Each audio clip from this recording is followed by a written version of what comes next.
अस्सलाम वालेकुम नाजरीन, उम्मीद आप खैरियत से हैं। परसों टेस्ट है तो मैंने सोचा आईसीएच गाइडलाइंस के ऊपर आपको थोड़ी सी आगाही दे दूं। वैसे तो बहुत ही आसान है, आप लोगों ने पढ़ भी लिया होगा, लेकिन चले कुछ पॉइंट्स डिस्कस कर लेते हैं। वीडियो शुरू करने से पहले ये कहना चाहता हूँ कि फ़लस्तीन के साथ इंशाल्लाह खड़े हैं। ये ICH guidelines, the ICH international conference on harmonisation. Harmonisation होता है हम आहंगी, यानी मिल के बैठ के कुछ चीज़ों को डिस्कस करना, कुछ रूल्स बनाना, कुछ गाइडलाइंस को डिसाइड करना, हम आहंगी। ये जो आईसीएच गाइडलाइंस हैं ये हमें इंफॉर्मेशन देती हैं बेसिकली टेक्निकल रिक्वायरमेंट्स की, क्या for the development and the registration. Development के लिए नोट करते हैं development and the registration and the post approval phases of pharmaceuticals. यानी पोस्ट अप्रूवल फेजेस का मतलब है कि अप्रूवल के बाद की जो फेजेस हैं फॉर फार्मास्यूटिकल्स। इंश्योर क्या करना है, क्वालिटी, सेफ्टी, एफिकेसी, और एंड पे इसमें मल्टी डिसिप्लिनरी भी आता है, लेकिन हम बात करेंगे चूंकि दो हमारे सिलेबस के मुताबिक हैं। क्वालिटी, सेफ्टी एंड एफिकेसी के बारे में ये हमें बताती हैं फॉर द ह्यूमन यूज़।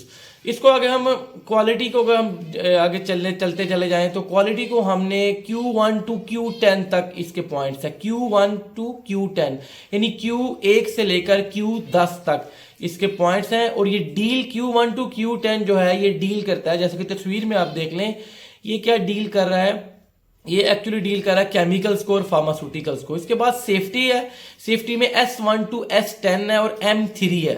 जो S1 to S10 है ये बेसिकली डील कर रहा है in vivo and in vitro pre clinical testing. In vivo यानी वो स्टडीज जो एनिमल्स पे की जाती हैं, और इन विट्रो जो हम लैब में करते हैं जिनमें एनिमल्स मॉडल्स यूज नहीं किए जाते। तो ये S1 to S10 हमें बताता है dealing with in vivo and in vitro pre clinical testing. जबकि M3 जो है वो हमें बताता है नॉन क्लिनिकल सेफ्टी स्टडीज, यानी वो सेफ्टी स्टडीज जो नॉन क्लिनिकल हैं for the conduct of human clinical trials. यानी ह्यूमन क्लिनिकल ट्रायल्स को कंडक्ट करने के लिए जो हम नॉन क्लिनिकल सेफ्टी स्टडीज करते हैं उसको हम कहते हैं M3, और ये हमें मार्केटिंग ऑथराइजेशन के बारे में भी बताता है। इसके बाद नंबर 3, चूंकि हमारे सिलेबस में नहीं है एफिकेसी, तो लेकिन एफिकेसी का जिक्र कर लेते हैं। एफिकेसी हमें बताता है clinical studies in humans, clinical study in humans के बारे में हमें आगाही देता है। तो अब नाज़रीन जल्दी से टाइम ज़ाया किए बगैर हम बात कर लेते हैं क्वालिटी की। क्वालिटी के अंदर नाम से ज़ाहिर है कि हमने क्वालिटी चेक करनी है। तो जी नाज़रीन, अजान का वक्फा हो गया था बीच में, तो क्वालिटी से हमें ये बात जाहिर आती है कि हमने क्वालिटी चेक करनी है। इतनी लंबी लंबी लाइनें, ये आप में ऊपर लाइनें भी लिखी हैं, पढ़ लें कि ये हमें माइलस्टोन बताते हैं how to improve the quality. तो क्वालिटी में जैसे मैंने आपको जिक्र किया कि ये Q1 जो है, अगर हम इसकी बात करें तो जो Q1 है वो हमें इंफॉर्मेशन दे रहा है स्टेबिलिटी का।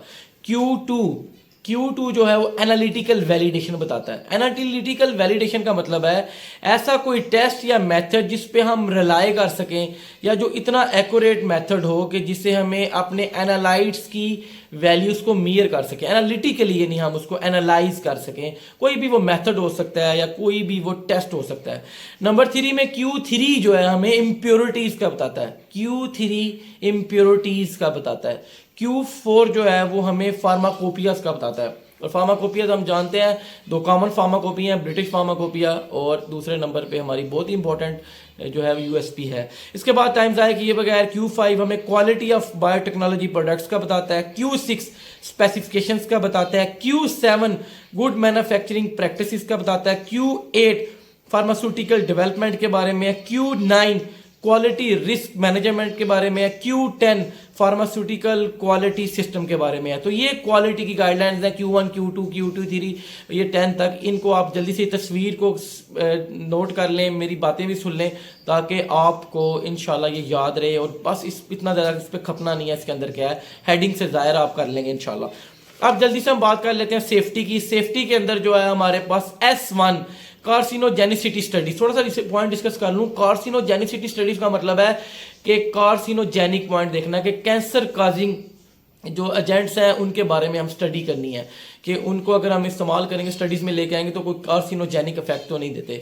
नंबर 2 S2 जो है जीनोटॉक्सिसिटी है। जीनोटॉक्सिसिटी जो है इसका मतलब है कि आपकी जीन्स के अंदर कोई अल्ट्रेशन आती है, जरूरी नहीं कि वो म्यूटेशन ही हो, आपकी DNA की सेग्रीगेशन हो सकती है, DNA की स्ट्रक्चर में फर्क आ सकता है। तो जीनोटॉक्सिसिटी के बारे में बताती हैं। S3 जो है वो टॉक्सिकोकाइनेटिक्स यानी काइनेटिक स्टडीज जो करनी है हमने, टॉक्सिकोलॉजी से रिलेटेड एंड फार्माकोकाइनेटिक्स के बारे में बताती हैं।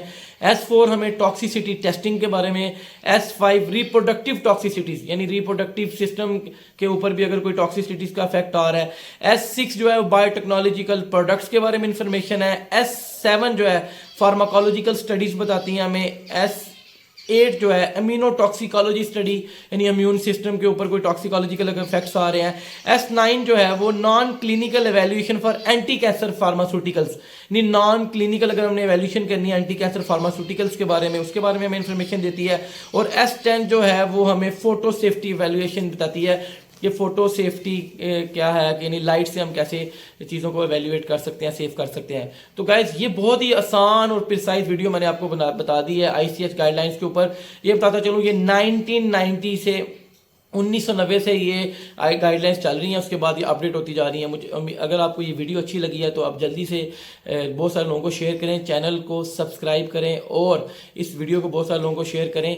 और इंशाल्लाह हमने पूरी प्रॉपर तैयारी करनी है जो हमारी सीट्स आई हैं सोशल सिक्योरिटी की। तो चैनल को सब्सक्राइब करें और जुड़े रहें हमारे साथ। मुझे दें इजाज़त। अल्लाह हाफिज़।